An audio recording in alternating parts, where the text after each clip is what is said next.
I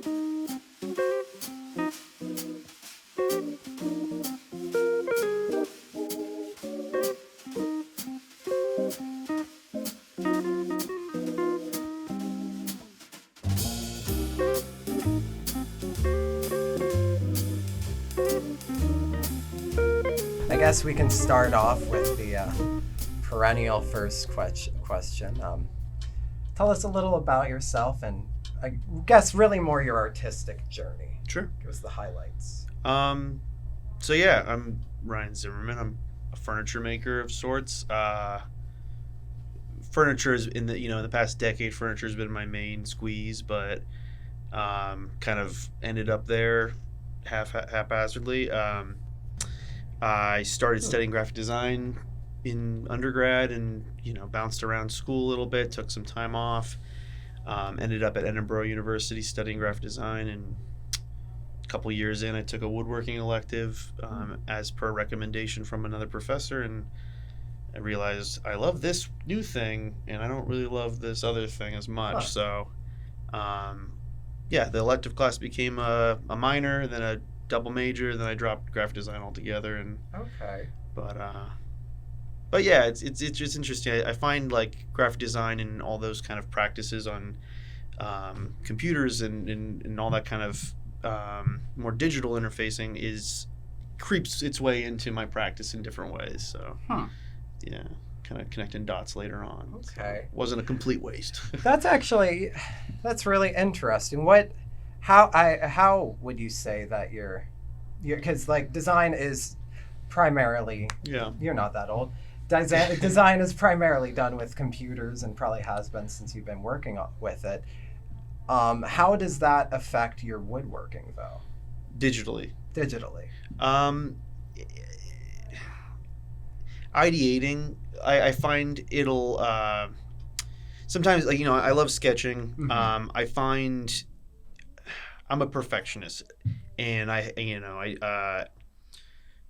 everything, I'm a hoarder of some certain regards as well. So like when I start sketching, like I don't have the looseness that I envy people who are able to sketch and just doodle and let something, just be what it is. Right. So if I sketch and want to build off it, I'll kind of want to refine it rather than just move on and keep ideating off an idea. So like sketching analog in a sketchbook, it's just not as I don't find it as free and carefree as I wish it was. Yeah. Where digitally, like, I can, if I'm working two-dimensionally, I'm comfortable in Illustrator and Photoshop and those kind of things, so I can kind of work with objects and shapes two-dimensionally there. But in the past 5 years, I've gotten pretty, fluent in a couple different modeling software.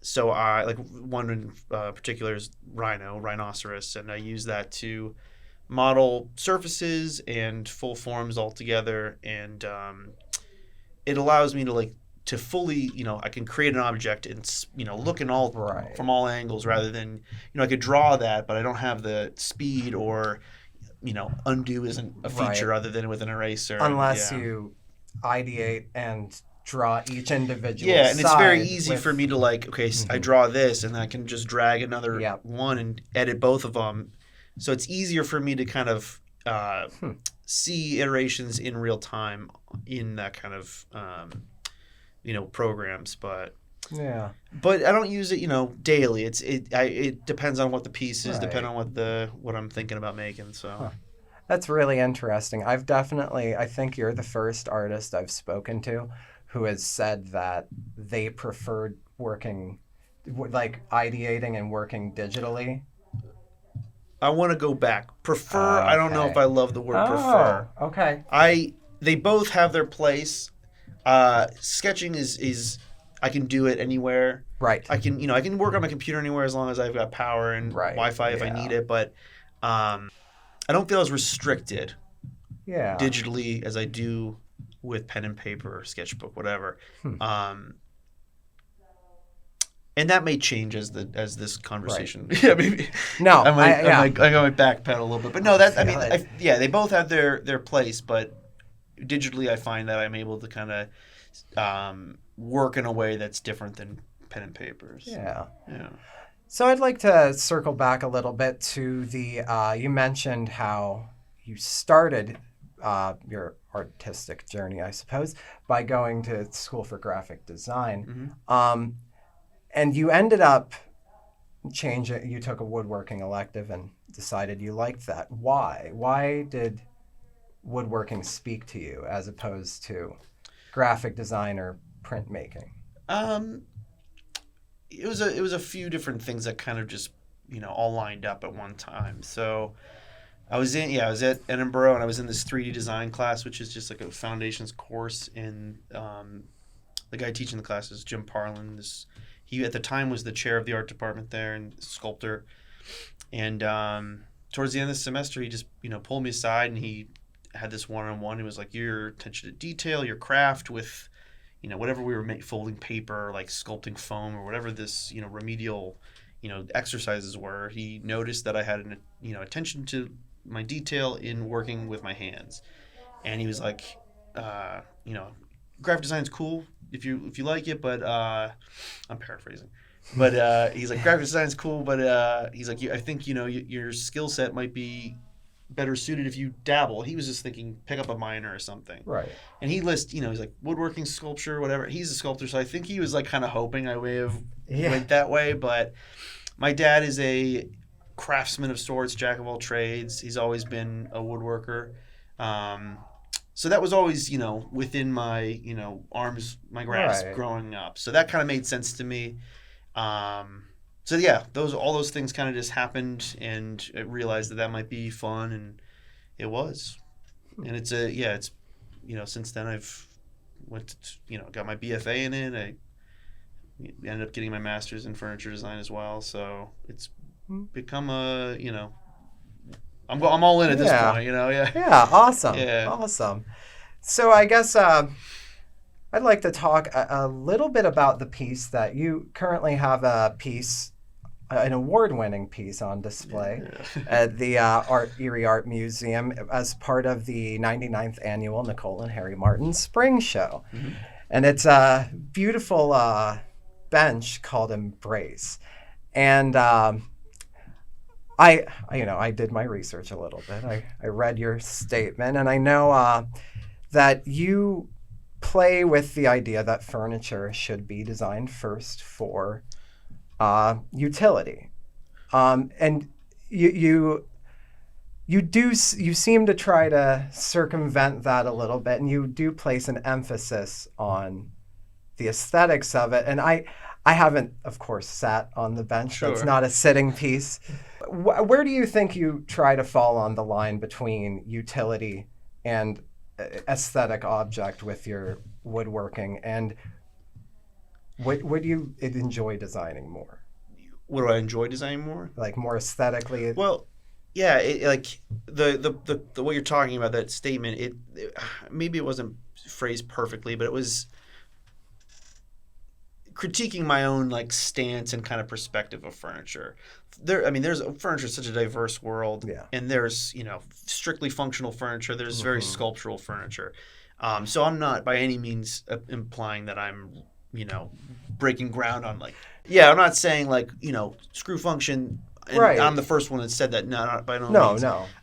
In my at the time that I made that, I've been making furniture in school and outside of school for like 6 years, and had been making chairs, desks, cabinets, like tables, utilitarian things that had interesting features, but they were mainly focused on how a user interacts with it. Right. And I was in my first year in grad school, and I was interested in kind of pushing myself outside of comfort and maybe questioning my own hierarchy of what comes first, or what's more important, or does it even matter? Is something comfortable?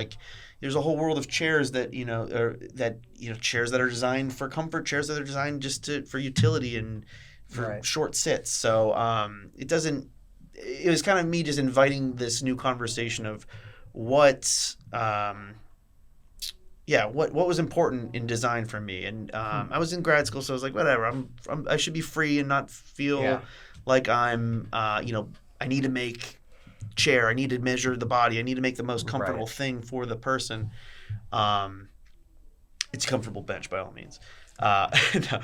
But that was my next question. Yeah, the semester before the semester I made the bench, I had made these tables that were implied volumes, so they were able to hold things, but they weren't your typical like sturdy surface. Right. And it was me, giving myself the green light to make a table that could hold a thing, could function as a table, but could also just be a beautiful object and be itself. Yeah. What do you prefer? Yeah, working with very functional, like designing very functional furniture and having to work within the parameters of how a user would interact, or do you enjoy making, the wacky sculptural, aesthetic objects? Looking back now in like my graduate career, I started making tables and then benches that were where I was kind of putting down a little bit of the emphasis on function, not fully, but inviting conversations about just form and design. And as my time in grad school went, insert crazy pandemic, and then it kind of wrapped up where my thesis was all actually work that was at the art museum a month before this show opened, but it was by the lake. It was all sculptural work, conceptual. My MFA in furniture design, my thesis show had no furniture really, just one cabinet that would held very specific objects. So it was this interesting kind of departure, and now looking back, I've made a lot of furniture, made a lot of things that users use, and I've made a lot of things that were reflective for me and hopefully for other people to see. So yeah, which one do I prefer more? It's a cop out, but they're both. I enjoy them both. Yeah. And I feel like I keep saying things that are freeing, but that was a lot of my study, was like allowing myself to like, okay, get to a certain level and then learning all this stuff, then being able to break those rules, and then get to another checkpoint and then break those rules again, and not even break the rules, but just be free to like go against the grain. But that's a shitty pun. but yeah, just have the freedom to kind of play and explore new ground. So yeah, I guess conclusion of all of that would be, I don't prefer one or the other, but I take comfort knowing that I can do both, and both are exciting. Yeah. I currently am working for a chair factory in Jamestown, New York, as a sample maker. So I'm making more furniture than I've ever made in my life. Like I make small runs and I make custom work for the client, but I'm making a couple chairs a week, tables, all this stuff. So I love it. Yeah. I love doing it. But, I still have ideas that I want to like explore more of my past and how I can kind of bring that into marry it with material and make some interesting piece that kind of, talks about whatever. Yeah. Actually, so yeah. I'm kind of curious. How long does it take you to, let's say, make a table or a chair from design, like conception to like through the process to your finished product? Like one piece. It varies. Yeah. It varies on like, if I'm designing something myself, and it's my design, it depends on how crazy I want to be with the piece, how adventurous. If it's a commission for someone that they have specific parameters, that can influence how quick something is, because if they have certain needs that a piece needs to be, it can be pretty quick. I've made things for people that I'm done in a few days to a week. I've done stuff, and the spectrum is skewed, because I could say, I've made things really quick for people, but then also I've been in school and like dragged my feet and had the freedom to like, that bench was, the better part of a semester, and it like the piece is great. I'm happy with it, but it doesn't like people see this shaped thing, they don't know like the exploration, but also the experimentation that went before I even like started gluing up boards to carve. Just to, I had to make models, I had to do finish samples, I had to, so there's a lot of little things that kind of testing that went on before I even started building the actual piece. So, the spectrum skewed. I've made quick things for people, and I've made stuff that took a couple months.